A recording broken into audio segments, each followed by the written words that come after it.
Hello, everyone, and welcome to the Care.work webinar, Peaceful Parenting for Busy Parents.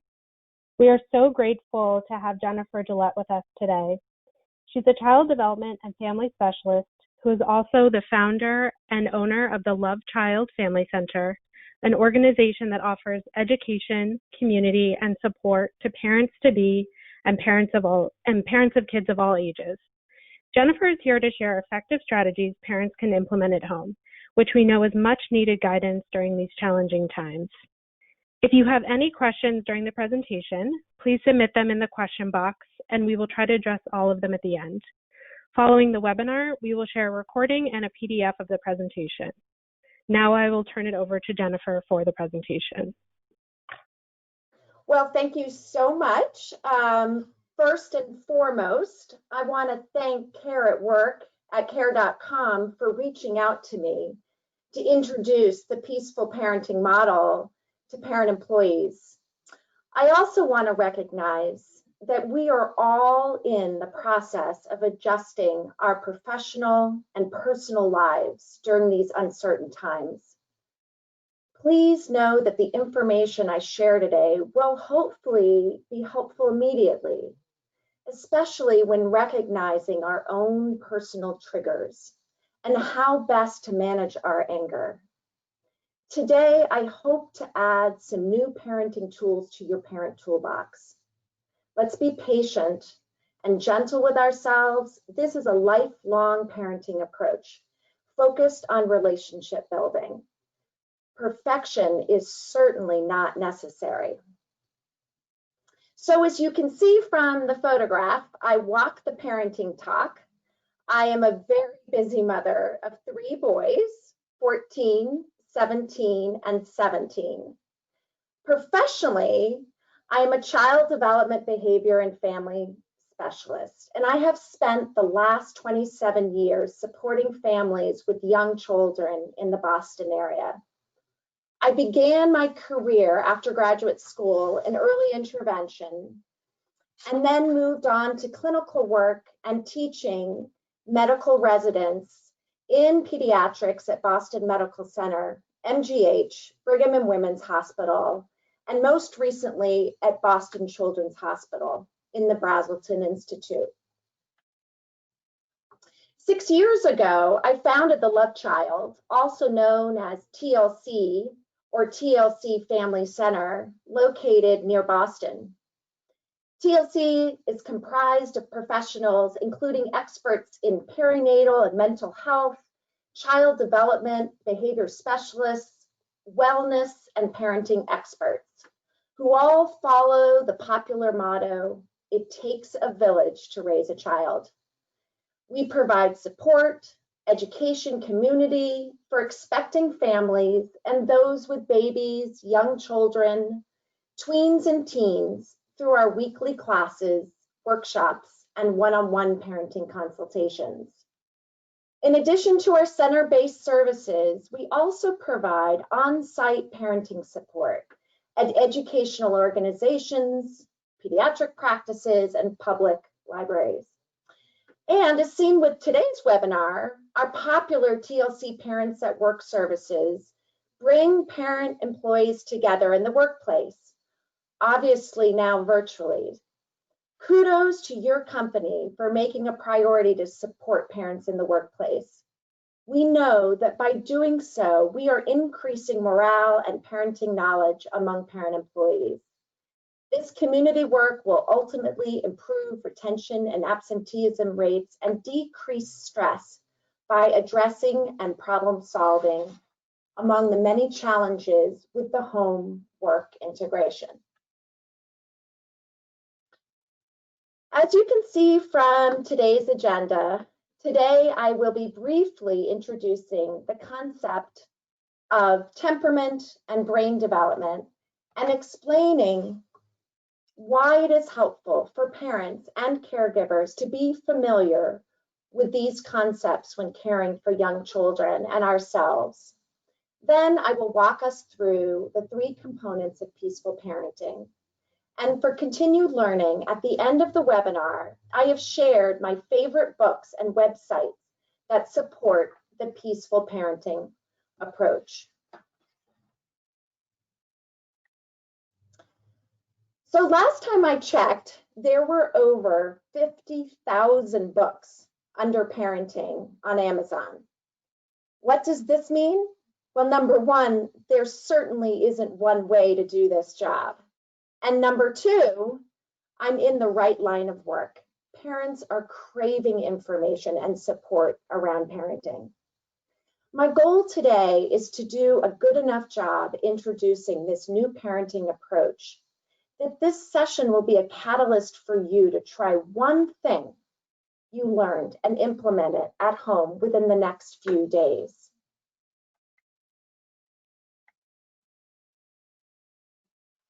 Before I can attempt to support a family around any parenting challenge, such as temper tantrums, aggression, positive discipline, toilet training, sibling rivalry, I ask parents to familiarize themselves with the concept of temperament. So what is temperament? Temperament simply refers to a person's behavioral style, how he or she reacts and approaches the world.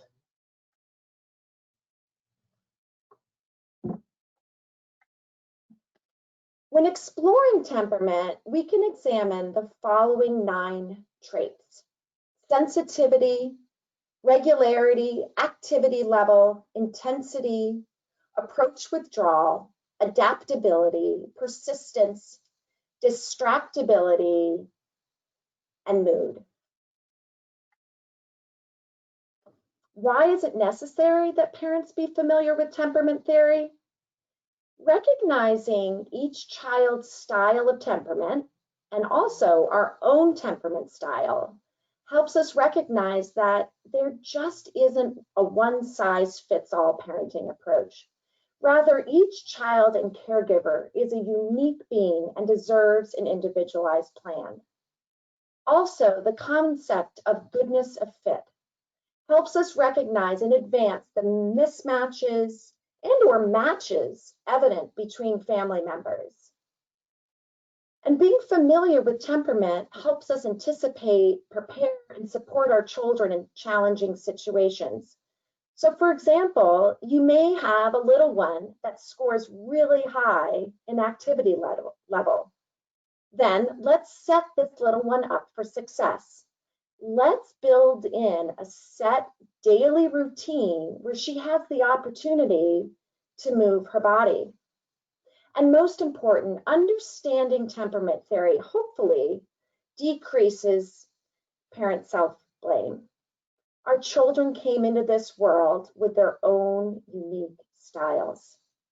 So if this concept interests you, I strongly recommend a great book, Understanding Your Child's Temperament by Dr. William Carey, which provides specific advice and suggestions based on your child's temperament style.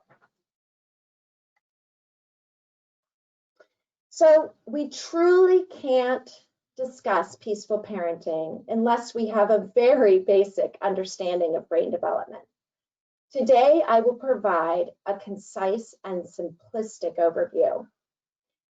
In terms of brain development in young children, what resonates well for me and the families that I support is the work of Dr. Daniel Siegel and Tina Brain Bryson, the authors of The Whole Brain Child. They describe the downstairs brain, which is very well developed at birth and consists of the brain stem and the spinal cord. This area of the brain is responsible for strong emotions, such as anger and fear. Think of the fight-flight response. Our instincts, basic functions such as breathing and blinking and digestion. An example of us using our downstairs brain would be your reaction at a Red Sox game, a ball flying towards your face, or how about in a parking lot, your child runs off and you see a car backing up.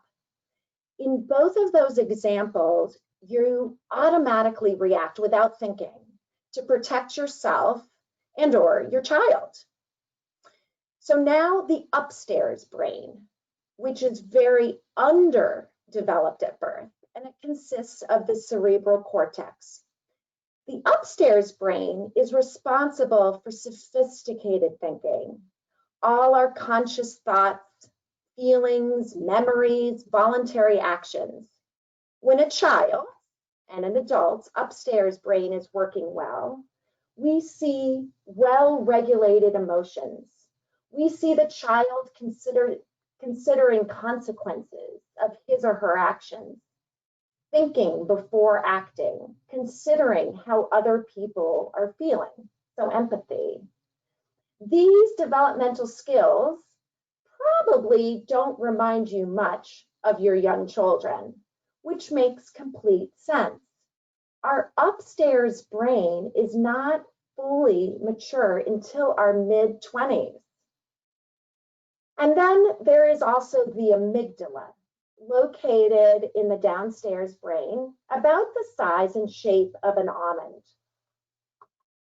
The job of the amygdala is to help us quickly process and express emotions, especially anger and fear.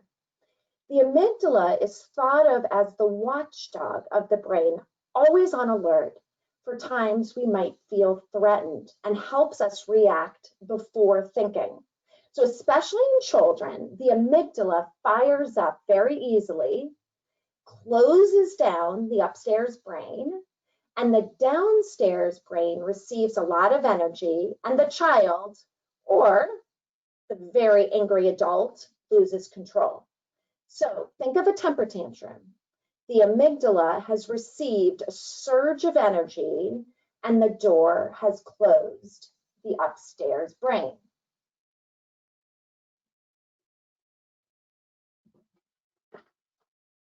Now we're ready to be introduced to the 3 components of peaceful parenting. So let's start on the right, parent self-regulation. By far the most difficult component to implement, especially during these uncertain times. The second component is creating connections and preventive work. And the third component is learning how to coach, not control, our children. You may be surprised to hear that this component addresses how we discipline our children. Remember, discipline means to teach, to coach, to guide, compared to punishment, which means to cause suffering.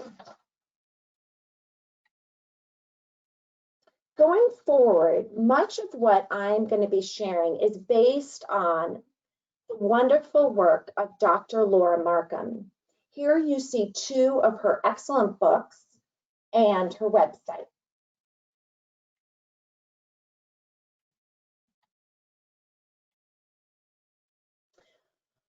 I think this is the simplest component of peaceful parenting to understand, and also by far the most difficult component to practice.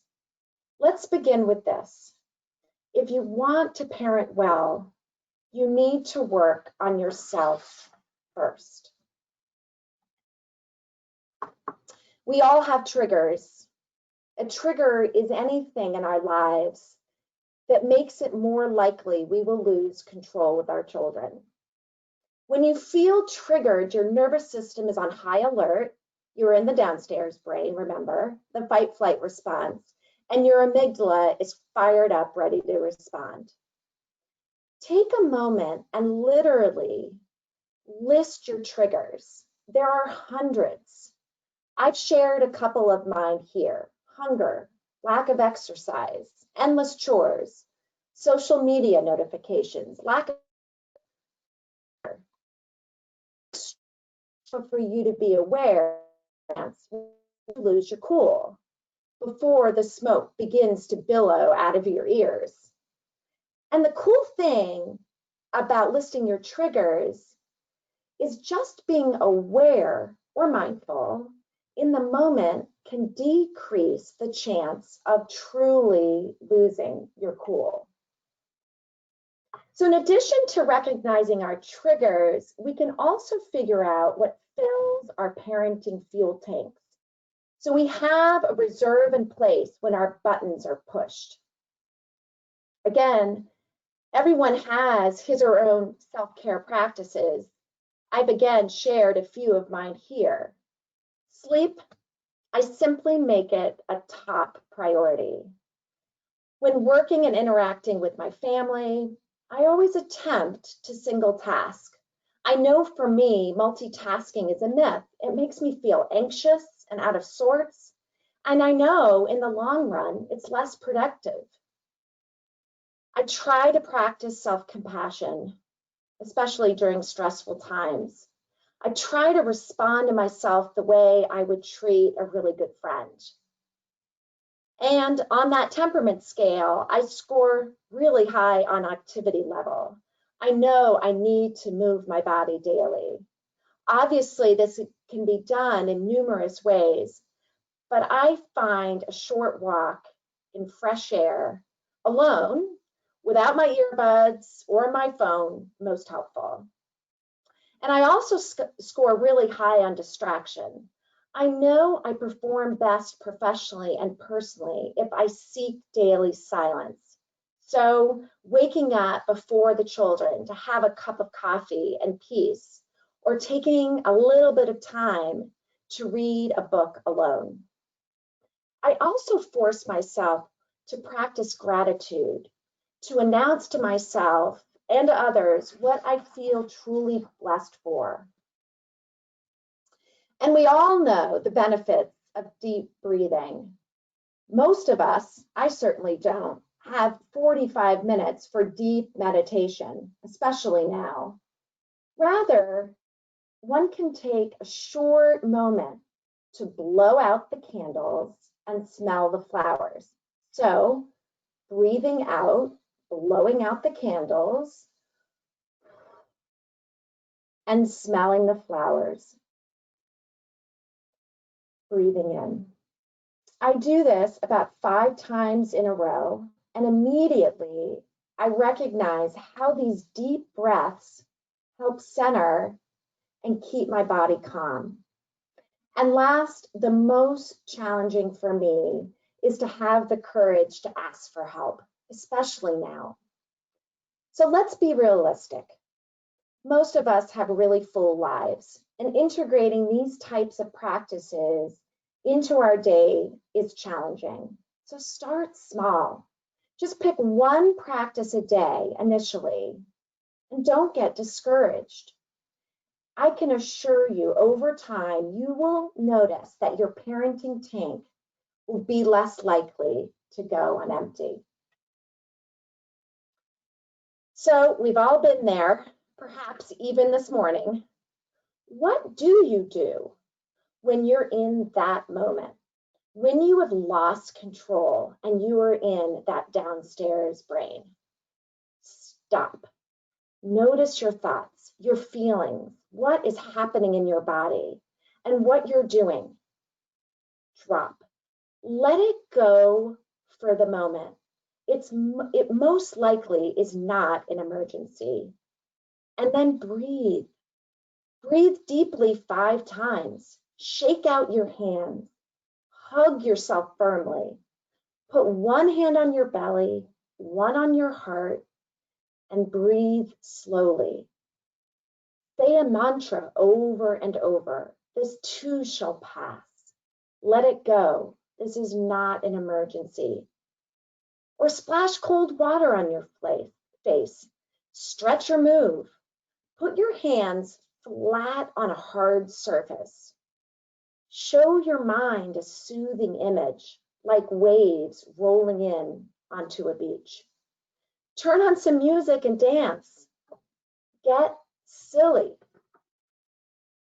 Remember, you do have a choice. In these moments, you can choose anger or love. And obviously, I recommend love. So now we're at the second component of peaceful parenting, building connections and preventive work. The good news is this component of peaceful parenting, we have been fulfilling from the moment we met our little ones. I believe intuitively, most of us know how best to connect with our children. Maybe it's playing Legos on the floor, reading picture books, bath time, coloring, playing outside, watching a family movie. But here's the bad news.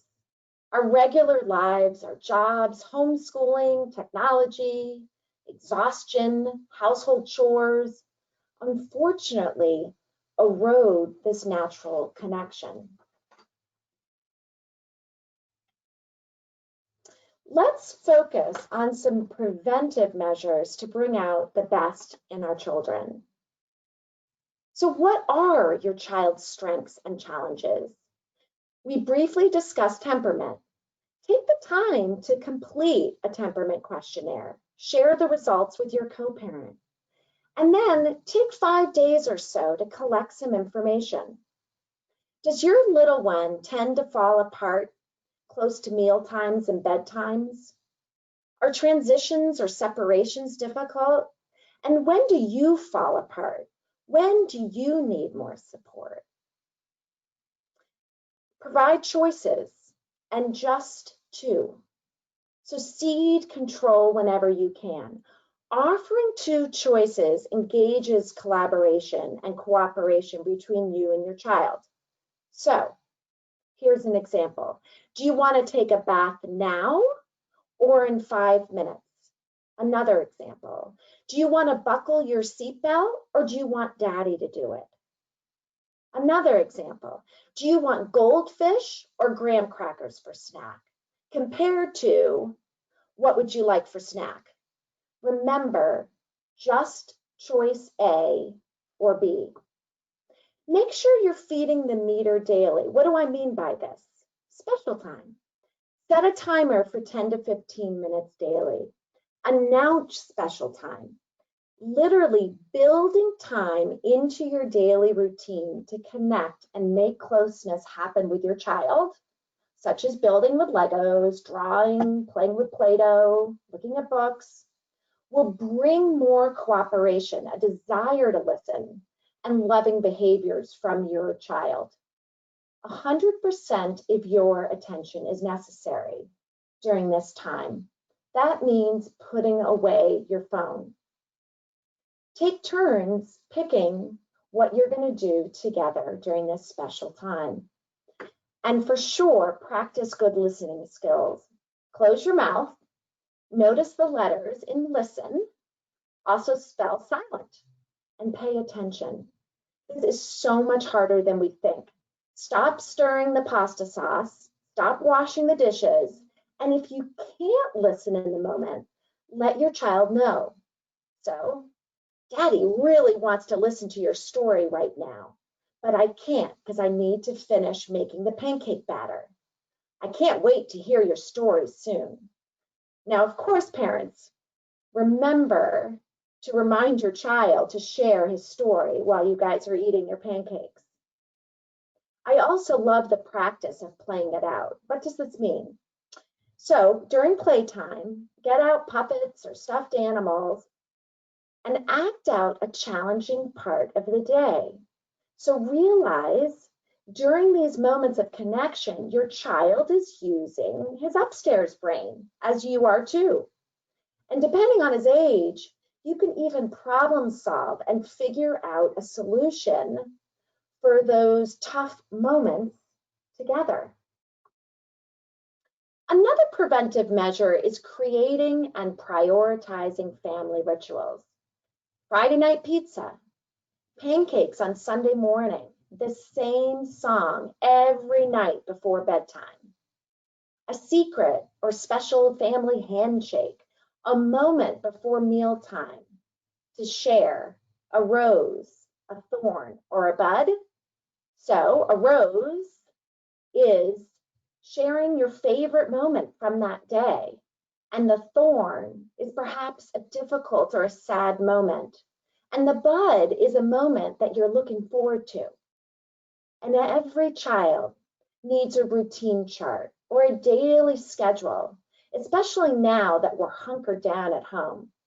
Remember, children and most of us adults love and perform better with predictability. And also, just like your kindergarten class, create a family rule chart together and refer back to those rules when everyone is in their upstairs brains. And last, explore picture books together. We can use books as a way to address all the common feelings and challenges children experience. Please take a look at a wonderful website called littleparachutes.com. Here we can find books on every topic imaginable: herding behaviors, jealousy, visiting the doctor, or transitioning to school, for example.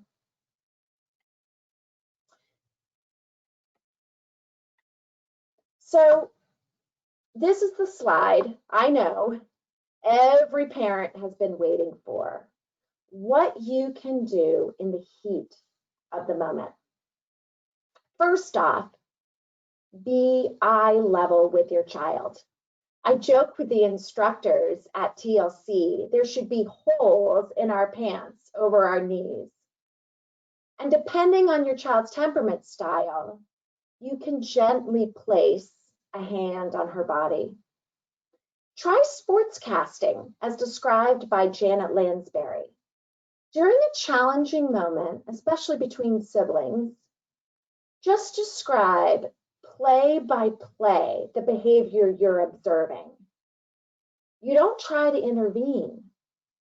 As described by Janet Lansbury, sportscasters don't judge, fix, shame, or blame. They just keep children safe, observe the state what they see, affording children the open space they need to continue struggling until they either solve the problem or decide to let go and move on to something else. So for example, whoa, you're working very hard on fitting that puzzle piece. You seem frustrated. Make sure you're always partnering a yes with a no. So peaceful parenting requires clear limits. For example, it's not okay to throw your wooden blocks. Throwing blocks is dangerous. You can throw these soft balls. Or we don't pull the dog's tail. We gently pat the dog like this. Always acknowledge your child's perspective and empathize. I can see you're having so much fun. It's hard to stop playing and come to dinner, but it is the time now. Compared to, can you come to dinner now? Try to stay connected during these challenging moments. I'm talking about using time ins versus time outs. Why? We know from research focused on child development and behavior that time outs don't help a child learn how to regulate strong emotions. And for most children, shameful timeouts make the child feel even more afraid and dysregulated. Remember, our goal is to practice the skills located in the upstairs brain. Maybe you can create a cozy place with pillows and stuffed animals where initially you can go together to calm down. Down the road, the goal will be that your child visits this space independently. And this all being said, if you, the adult, feel out of control, the right decision in that moment may be to gently place the child in a safe place while you practice some self-care measures. I really love creative wishes and fantasies. When a desire can't be granted, acknowledge it and grant it through a wish. So for example, you sure wish you could have that Lego set, or that cookie, or that game, or that these have 10 million sets.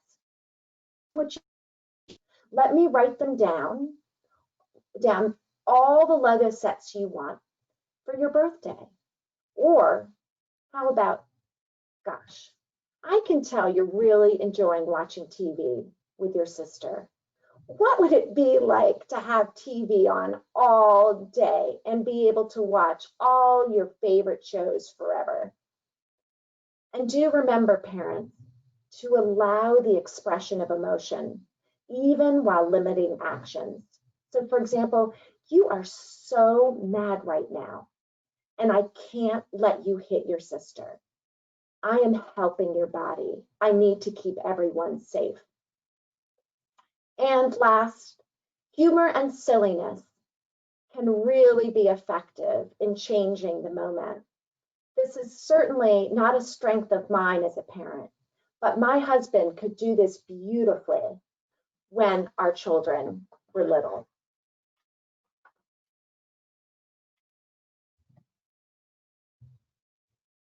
So, as a recap, today we discussed the importance of being familiar with your child and your temperament traits.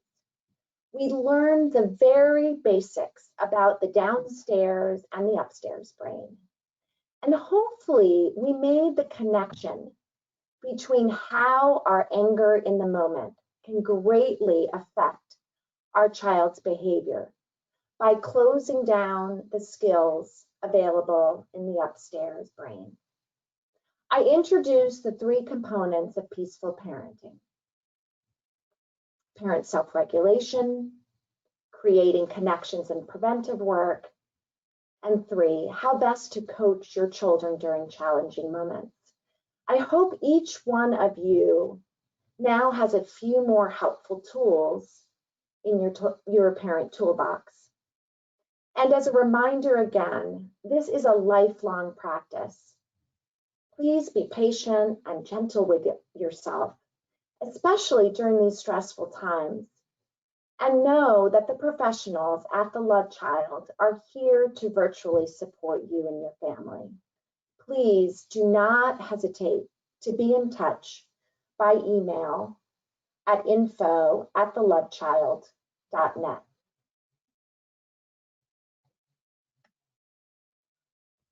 And as promised, here are a handful of my favorite books and websites to learn more about this peaceful parenting approach. So that is what I have to share today. Thank you, Jennifer. So we are now going to move to the Q&A portion of the webinar. And just as a reminder to everyone, if you do have a question, please enter it into the question box and we will get to it. So Jennifer, my first question for you is, right now, what is your advice for parents trying to work while homeschooling or providing childcare for younger kids or toddlers? A very, very good question. And first and foremost, just as I described in this peaceful parenting approach, we need to make sure that we, parents, caregivers, are taking care of ourselves. And also, I recommend that we lower our expectations. Second of all, we know, as I mentioned, that children of all ages thrive on routines and predictability. So I recommend, and I always say, it's sort of like going back into kindergarten or to first grade, coming up with a daily schedule and making sure that that is posted, perhaps on the kitchen wall or on the family room wall, that your little ones at home can follow along and feel assured that they know what is coming up next. I also recommend that you've probably heard other parenting experts say this, is to make sure that we are limiting children's exposure to news reports and social media. So turning off the TV, make sure that you're turning off the radio. At that same time, making sure that we keep our children connected with their peers. Children tend to thrive on social interaction. So using platforms such as Zoom and building that time into your day is, along with physical activity, making sure that they're getting enough social and emotional care. Also, I've been strongly recommending to be very honest and approaching these tough conversations with open-ended questions. So asking your children how they are feeling and learning from their answers how they are truly understanding what's going on in our world right now. And I guess my last suggestion would also to be careful about when you are discussing your own fears and anxieties with, let's say, other adults in the home, to make sure that you're doing that out of earshot of your children.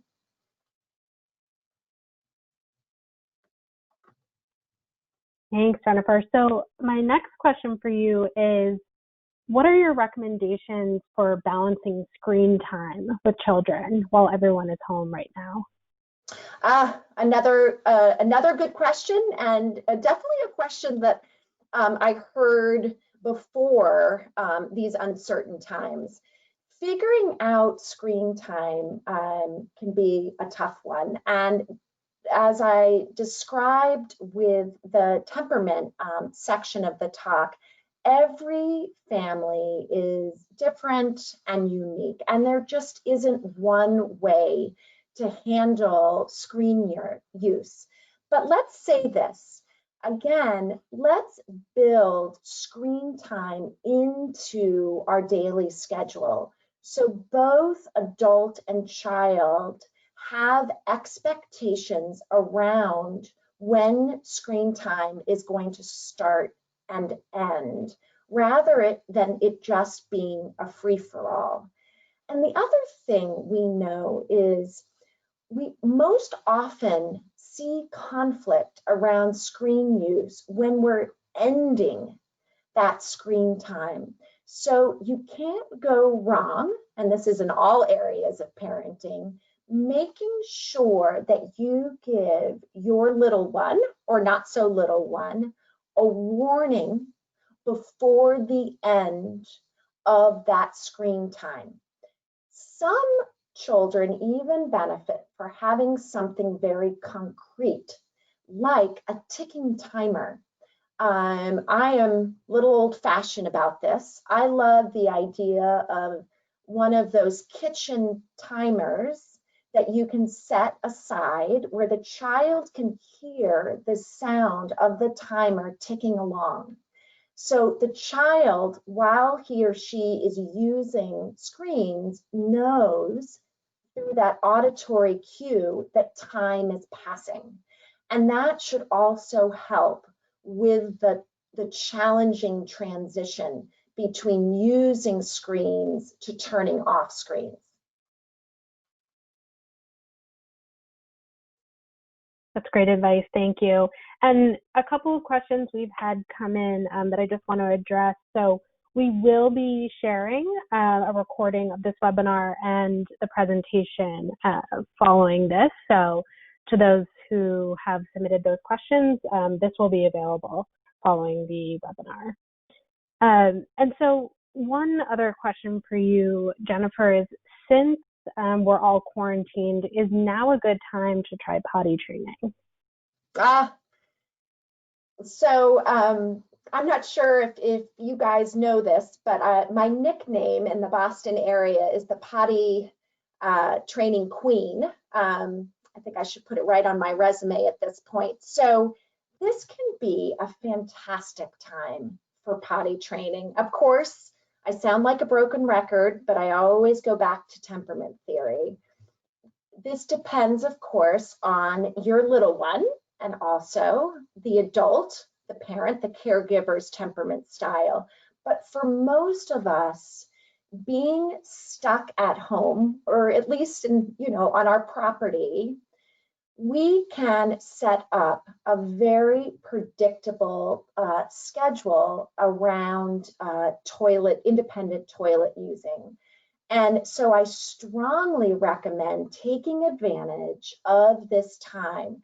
And this is an area, if you want any extra support around, I already have a recorded webinar around toilet training. You can put all the books aside, stop searching on Google, stop asking your neighbor and your parents, the grandparents that is, and just follow a very developmentally calm approach.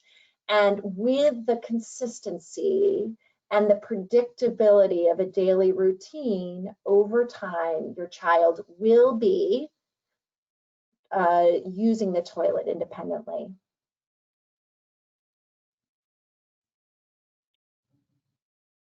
Great. So we have one final question that just came in. So any recommendations on how to motivate children to eat healthier?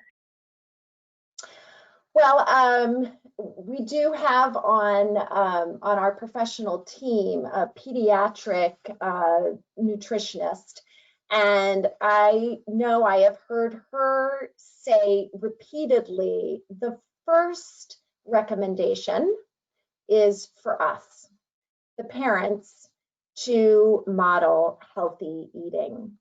I also recommend a method called the E. Sattler method. And again, folks can be in touch to get more information. But in a nutshell, this method is very simple.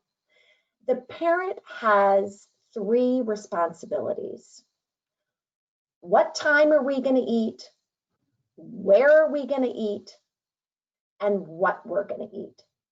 And then the parent's job is done.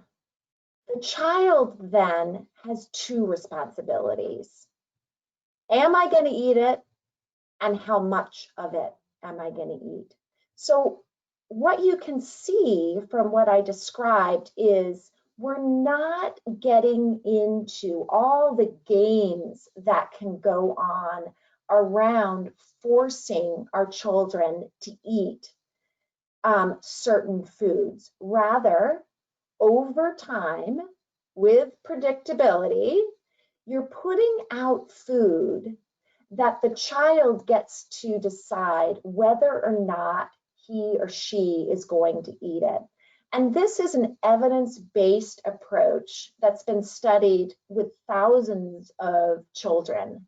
It takes time, but it also removes all the stress that can occur during supper time, when perhaps some of us are jumping up, going back to the refrigerator, getting out something else, having power struggles, trying to twist arms and use token reinforcements. You eat this, you get that.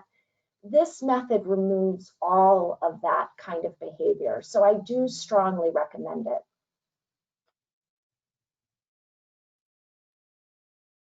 Thank you so much, Jennifer. We're almost at time, so we really appreciate you sharing your peaceful parenting strategies, and thank you to everyone who joined. We hope everyone stays safe and healthy, and as I mentioned, we will be sharing out the recording and the presentation, so stay tuned for that. But thank you very much to everyone, and thank you, Jennifer. Oh, you're so welcome. Take care.